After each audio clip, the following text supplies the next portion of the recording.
Halo teman-teman, Assalamualaikum warahmatullahi wabarakatuh. Di sini kami akan mempresentasikan hasil diskusi kami, yaitu tentang pembuatan larutan glukosa untuk membunuh hama pada tanaman. Kami dari kelompok 9 yang beranggotakan saya Lailatul Badriah dan rekan saya Nanda Sabila Firdausita dan Nurmalita Sari Triwahyuni. Kami dari Offeringsi, Pendidikan Biologi Angkatan 2020 Universitas Negeri Malang. Baik, selanjutnya tujuan penelitian. Dalam penelitian ini bertujuan untuk menyuburkan tanah dan membunuh hama pada tanaman. Kita dapat menggunakan larutan 100 ml glukosa dengan 0,5 molaritas dari serbuk glukosa dan Aquades. Berikutnya yakni alat dan bahan.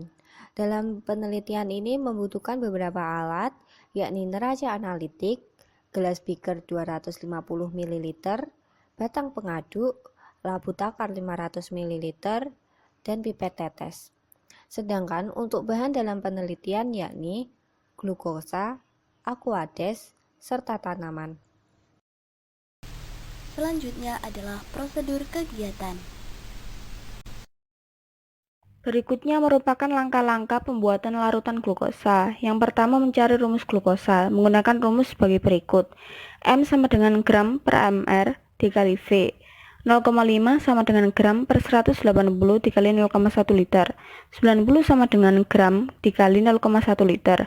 Massa sama dengan 90 per 0,1 liter. Massa sama dengan 900 gram. Yang kedua menimbang glukosa. Timbang glukosa sebanyak 900 gram menggunakan neraca analitik, kemudian masukkan glukosa ke dalam labu ukur menggunakan spatula. Yang ketiga menambahkan Aquades. Tambahkan Aquades ke dalam labu ukur menggunakan gelas beaker hingga terisi setengah dari bagian labu yang mengembung. Kemudian kocok atau larutkan sampai merata atau bisa menggunakan batang pengaduk. Tambahkan Aquades secara perlahan hingga mendekati garis meniskus. Kemudian gunakan pipet tetes untuk menambahkan Aquades agar berada tepat di garis meniskus.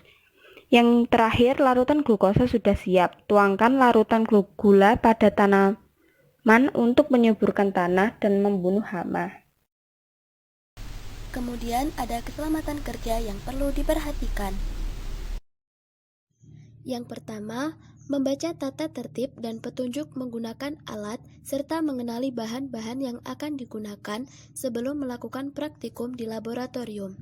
Yang kedua, memakai jas laboratorium, sarung tangan, masker, sepatu safety, dan mengikat rambut sebelum melakukan praktikum.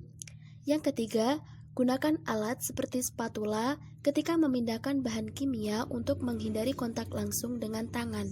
Yang keempat, selalu berhati-hati dalam melakukan praktikum dan apabila ada bahan yang tumpah, segera bersihkan menggunakan lap atau tisu kering. Yang kelima, apabila praktikum telah selesai, cuci alat dengan bersih dan mengalir.